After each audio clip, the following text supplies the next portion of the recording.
వి gold trusted gold buyers తాకట్టులో ఉన్న బంగారాన్ని విడిపించి ఈ రోజు ఉన్న మార్కెట్ ధరకే కొనబడును.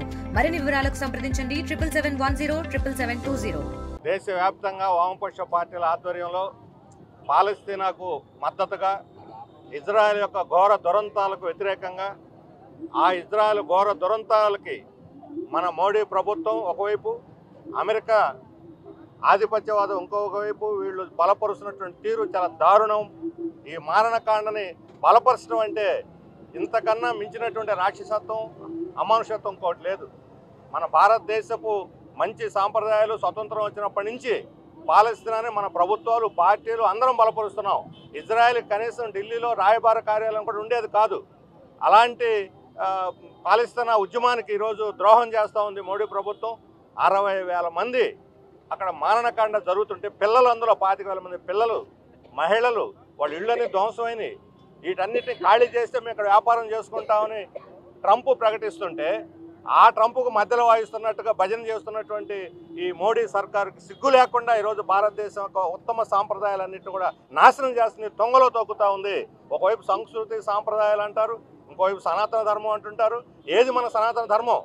పాలస్తీనాన్ని బలపరచడమే మన సనాతన ధర్మం. అన్యాయ యుద్ధోన్మాదానికి వ్యతిరేకంగా ఉండటమే మన సనాతన ధర్మం. అలాంటి దాన్ని వదిలేసి ఈరోజు దురహంకారమైనటువంటి ఇజ్రాయెల్ కొమ్ము కాయటం, వాళ్ళకి మద్దతు ఇవ్వటం అనేది క్షమించరాని నేరం. ఐక్యరాజ్య సమితిలో కూడా న్యూట్రల్గా ఉండటం, లేకపోతే బయటికి రావటం తప్ప పాలస్తీనానికి మద్దతు తెలియజేయటం లేదు.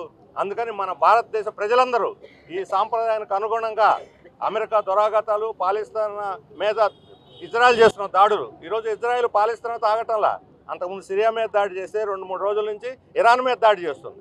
ఇరాన్ మనకు మిత్రదేశం, మనం ఆయిల్ కొంటున్నాం, వ్యాపారాలు చేస్తున్నాము, మనకు అనుకూలంగా ఉన్న దేశం.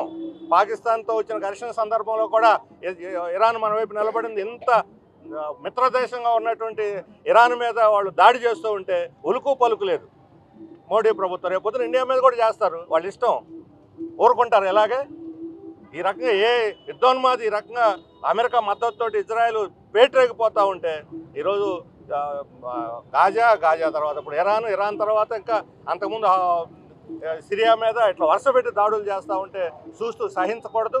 శాంతి కాముకులైనటువంటి భారత ప్రజలు ఇజ్రాయెల్ దురాఘాతాలను ఖండించాలి. దానికోసం ఈరోజు దేశవ్యాప్తంగా వామపక్ష పార్టీల ఆధ్వర్యంలో జరుగుతున్న ఈ సంఘీభావ కార్యక్రమాన్ని మద్దతునిచ్చి పాలస్తీనాకి సంఘీభావం మద్దతు తెలియజేయాల్సిందిగా ఉన్న ప్రజలకి, అన్ని రాజకీయ పార్టీలు కూడా, ఇక్కడ ఉన్న తెలుగుదేశం, వైఎస్ఆర్ కాంగ్రెస్ పార్టీలు కూడా ముందుకు రావాలి పాలస్తీనాకు మద్దతుగా అని చెప్పి నేను కోరుతూ ముగిస్తున్నాను. ప్రపంచవ్యాప్తంగా ఒక ఉద్రిక్త వాతావరణం కనపడతా ఉంది. గత 4-5 రోజులుగా ఇరాన్, అదేవిధంగా ఇజ్రాయెల్ యుద్ధం ఏదైతే ఉందో ఆ యుద్ధం యొక్క ప్రభావం ప్రపంచవ్యాప్తంగా కనపడతా ఉంది. అందుకే భారతదేశ విద్యార్థుల్ని సంఖ్యలు బేడీలు వేసి అమృత్సర్లో వేసిన ట్రంప్ ప్రభుత్వం ప్రపంచాన్నే ఒక చెరసాల్లోకి మార్చడానికి ప్రయత్నం చేస్తున్న ఈ విధానాలకు వ్యతిరేకంగా అన్ని వామపక్షాలు కూడా పోరాడుతున్నాయి. మోడీ ప్రభుత్వ విధానాలను కూడా వ్యతిరేకిస్తున్నాయి.